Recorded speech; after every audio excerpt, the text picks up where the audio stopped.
Have you ever felt exhausted from trying to live up to others' expectations? Or maybe you've reached certain milestones in life, success, recognition, stability, only to feel strangely empty. Over 2,000 years ago, there lived a man who dared to reject power, ignored fame, and chose a quiet, hidden life by the river. Yet he became one of the greatest minds of Eastern philosophy. His name was Zhuangzi. But Zhuangzi didn't just share ideas. He left behind parables, short, poetic stories that carry deep wisdom wrapped in simplicity. These stories don't lecture, they gently wake you up. They whisper, "You don't have to try so hard to live a good life." In this journey, I'll share with you 6 powerful stories, each one holding a life lesson drawn from Taoist thought, showing us how to live with less resistance, more ease, and above all, with a free and peaceful heart. So, are you ready to begin? Lesson 1. True freedom isn't about having more choices. It's about saying no to what's not meant for you. One quiet morning, Zhuangzi sat peacefully by the riverbank, eyes following the gentle flow of water. He wasn't fishing, he wasn't waiting. He was simply being, fully present, deeply free. Suddenly, 2 royal officials approached him with great urgency. They had been sent by the king of Chu to deliver an extraordinary offer. Zhuangzi was to be appointed prime minister, the highest rank under the king, a life of prestige, power, and wealth. But Zhuangzi didn't even stand up. He didn't immediately accept or reject the offer. Instead, he told a story. "I once heard of a sacred turtle, long dead, whose shell was wrapped in silk and worshipped on the altar of the royal palace. But tell me, if that turtle had a choice, would it rather be honored and lifeless on a pedestal, or alive, dragging its tail through the mud in some distant swamp?" The officials paused. One of them replied, "Of course the turtle would prefer to live and drag its tail in the mud." Zhuangzi smiled. "Then go tell your king. I'll keep dragging my tail in the mud." His answer wasn't rebellious, it was deeply grounded. In a world obsessed with recognition and status, Zhuangzi made a different choice, a life of quiet freedom over noisy praise. He wasn't saying that power was bad. He was simply saying, if it costs me my peace, if it chains my spirit, I don't want it. We grow up being told that success means being someone important, being seen, celebrated, respected. But Zhuangzi reminds us, maybe success is just being completely yourself, with nothing to prove and nothing to chase. We often think freedom means more money, more followers, more opportunities. But sometimes, real freedom is having the courage to say, "No thank you, that's not for me." Zhuangzi didn't choose obscurity because he was afraid of responsibility. He chose it because he had already found something most people spend a lifetime searching for: contentment in simply being. So here's the question. If someone came to you today offering the world, status, power, success, but it meant sacrificing your quiet joy, your inner peace, would you take it? What if the thing exhausting you isn't what you lack, but what you keep saying yes to, even when it doesn't belong to you? Zhuangzi chose to keep dragging his tail in the mud. What about you?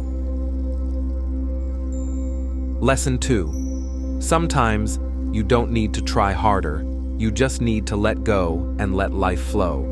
In the stillness of the palace, a humble cook named Cook Ding demonstrated his skill before a nobleman. But what unfolded wasn't labor, it was art. Each movement of his knife was fluid, graceful, effortless. It glided through the ox like wind through grass. No force, no tension, not even a nick in the blade after all these years. The nobleman, astonished, asked for his secret. Cook Ding smiled gently and said, "When I first started, I saw the ox as one solid mass. But after 3 years, I stopped using my eyes. I began to feel it with my spirit. I no longer force the blade. I move with the natural gaps. The space is already there. I let the knife follow the path nature laid out." Zhuangzi shared this story to teach us something quietly profound. Living well isn't about pushing harder, it's about aligning with the natural flow. The Taoist concept of Wu-Wei is often misunderstood. It doesn't mean doing nothing, it means not forcing. It's acting without struggle, choosing flow over resistance. It's not about being lazy, it's about being in sync. And when we're in that flow state, things come easier. Work feels lighter, decisions feel clearer. Energy isn't drained, it's sustained. You've probably felt it before, when writing a piece that just poured out of you, when dancing like no one's watching, or when doing something so instinctively that you lost track of time. That's Wu-Wei. That's what Cook Ding tapped into. And it's not just for butchers or monks, it's for all of us, especially now. Today, we live in a world that glorifies hustle, pressure, deadlines, constant motion. We're taught to grind harder, to push through, to never stop. But the truth is, not everything requires effort. Some paths only appear when we stop running. Some doors only open when we quit banging and simply try the handle. Cook Ding didn't force his blade through bone. He listened. He moved with what was already there. And over time, he mastered not the ox, but himself. So now, ask yourself this. Are you spending your life swinging wildly at walls when the door's been open beside you all along? And if you stopped forcing, just for a moment, what version of yourself might finally emerge from the quiet? Lesson 3. Every eye sees a different world, and sometimes what hurts us isn't truth, but perspective. One day, Zhuangzi and his close friend Huizi were walking along a riverbank. Nearby, a group of men had gathered, completely captivated by the beauty of a woman passing by. Her presence seemed to steal the attention of everyone around. Huizi whispered, "She's absolutely stunning." Zhuangzi smiled softly, then pointed toward the river and the sky. "Look!" The fish darted away and the birds flew off in fear. Humans are drawn to her, but other creatures are frightened. So, who truly knows what beauty is? That question, though simple, carries an entire world of insight. Zhuangzi was telling us this. There is no absolute beauty, no absolute truth. Everything is relative, shaped by the lens through which we view it. What you see as beautiful may be terrifying to another being. What you value as important may mean nothing to someone else. And sometimes, what you feel deeply is just a reflection of cultural beliefs, past conditioning, or stories you've been told since childhood. We grow up surrounded by standards of beauty, success, respectability. And too often, we suffer not because we've failed, but because we've been trying to mold ourselves into those expectations. Zhuangzi invites us to pause and consider, what if you stopped forcing yourself to fit into someone else's idea of worth? What if your value doesn't need to be measured at all? He urges us to shift the question entirely, from, am I enough in their eyes, to, how can I learn to see with different eyes? The moment we understand that no single measure of beauty, value, or success is universal, something inside us softens. We breathe more freely. We stop chasing validation. We begin to feel real again. Because maybe the world doesn't need more people trying to be right. It needs more people brave enough to be real. So if everything, beauty, success, even meaning, is all a matter of perspective, are you still living inside someone else's gaze?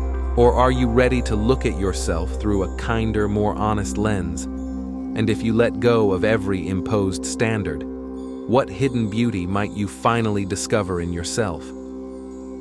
Lesson 4. Sometimes, what seems useless is what keeps you free, intact, and truly alive. One day, Zhuangzi's friend Huizi complained about a strange, twisted tree. It was massive, but its trunk was crooked, its branches knotted and bent in every direction. "No carpenter wants it," Huizi said. "It's completely useless." Zhuangzi smiled and responded, "Have you seen how a wildcat crouches waiting for prey? It leaps fast and fierce, but that's exactly why it ends up caught in traps. Or take the giant yak, enormous, yet it can't even catch a rat. That twisted tree you call useless, no one cuts it down. If you plant it in a village, you could rest beneath it, wander around it, sleep in its shade. Because it has no use, nothing can harm it. At first glance, this story seems simple, but within it lies a deep reversal of our usual thinking. Not everything useless is without value. Sometimes it's exactly what makes us untouchable, peaceful, and whole. Society often teaches us we must be useful, productive, or valuable in some measurable way. But Zhuangzi asks us to pause and consider, useful, according to whom? And why must we constantly prove our worth? That tree, though unfit for lumber, becomes a place of rest, shelter, and quiet beauty. It doesn't need to prove anything. It simply exists as it is, and that is enough. Have you ever felt useless? Not as smart, not as fast, not as right for what the world seems to want? If so, maybe you're like that tree, not lacking value, but holding a different kind of purpose. One that doesn't show up in resumes, titles, or productivity charts. One that can't be measured but can be felt. We don't have to constantly strive to be useful in other people's eyes. Sometimes, being overlooked is exactly what saves us from being chopped down, consumed, or used up in a world obsessed with doing more. In a culture that always asks, "What can you do?" Zhuangzi dares to ask, what if your greatest value lies in your ability to simply be? So if what the world calls useless is what keeps you whole, can you let go of the need to fit in and trust that your difference is exactly what makes you special? And if you stopped trying to prove your worth, what beautiful hidden version of yourself might finally rise to the surface? Lesson 5. When you truly understand impermanence, you'll stop fearing loss. One day, Zhuangzi's wife passed away. His close friend Wu-Wei came to offer condolences, expecting to find a man deep in grief. But to his shock, Zhuangzi wasn't mourning. He was sitting calmly on the floor, tapping rhythmically on an upside-down bowl, and singing. Wu-Wei was stunned. He said, "Your wife, your partner through so many years, is gone. How can you not be mourning? How can you be singing?" Zhuangzi answered softly. Before she was born, she had no form. Before that, she had no breath. Over time, change brought her breath, her form, her life. And now, it has brought her death. All of it, just natural transformation, like the turning of the seasons. If I weep endlessly, isn't that resisting the rhythm of heaven and earth? At first glance, this might sound detached, but what Zhuangzi reveals is not coldness, it's clarity. We love people. We attach ourselves to them, to moments, to things that make us feel safe and whole. And when they go, through death, change, or simply time, it hurts. But Zhuangzi reminds us, nothing in this world is fixed. Everything is in constant transformation. The moment we realize that everything, joy, pain, love, loss, is always moving, always evolving, we stop clinging. We stop fighting what's already part of life's natural flow. And strangely, that's when peace starts to rise. Because when you truly accept impermanence, you begin to love more deeply, and also let go more gently. We can't hold on to spring when summer arrives. We can't freeze a smile on someone's face forever. And no matter how much we try, we can't keep someone with us when their time has passed.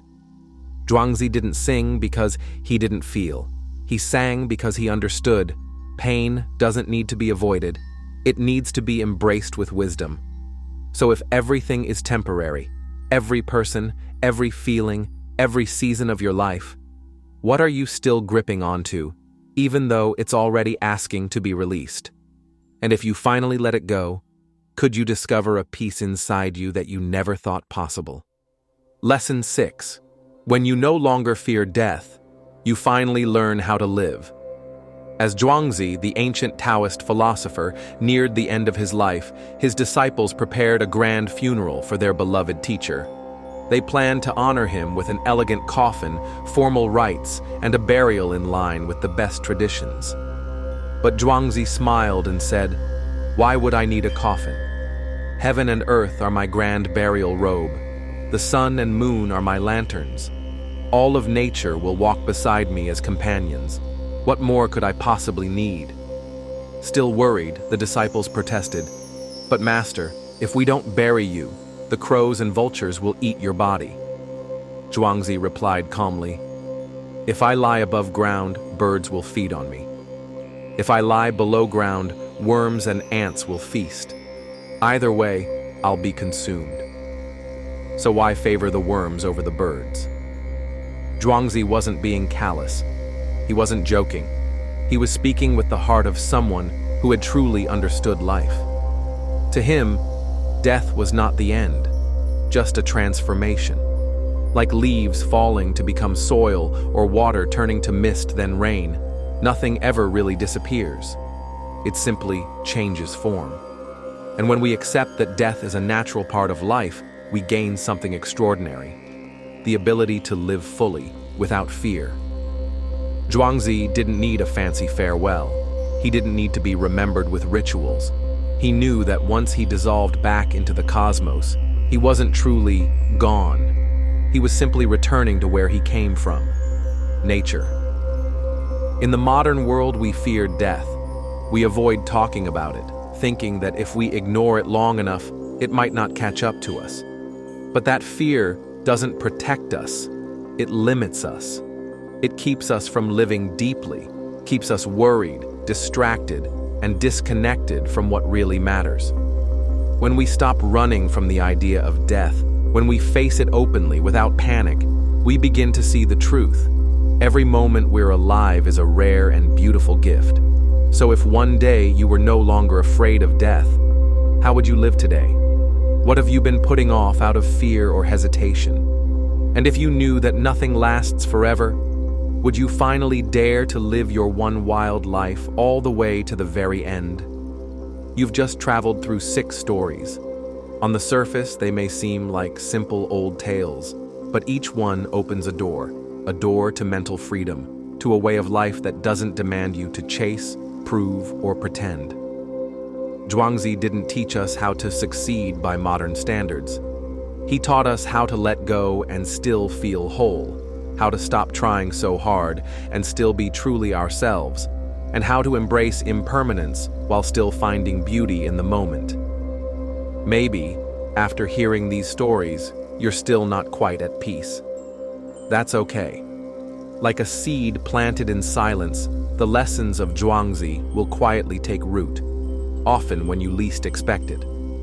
On a tired day, in a moment of doubt, or simply while watching the clouds drift across the sky. And when that moment comes, you might smile gently and whisper, "So, I really can live lightly after all." Thank you for walking with me through this journey into ancient wisdom that feels more relevant than ever. If something in these stories touched you, even just a little, I'd love to hear your thoughts in the comments. And if you want to keep exploring how to live more freely, more soulfully, don't forget to subscribe. We're just getting started.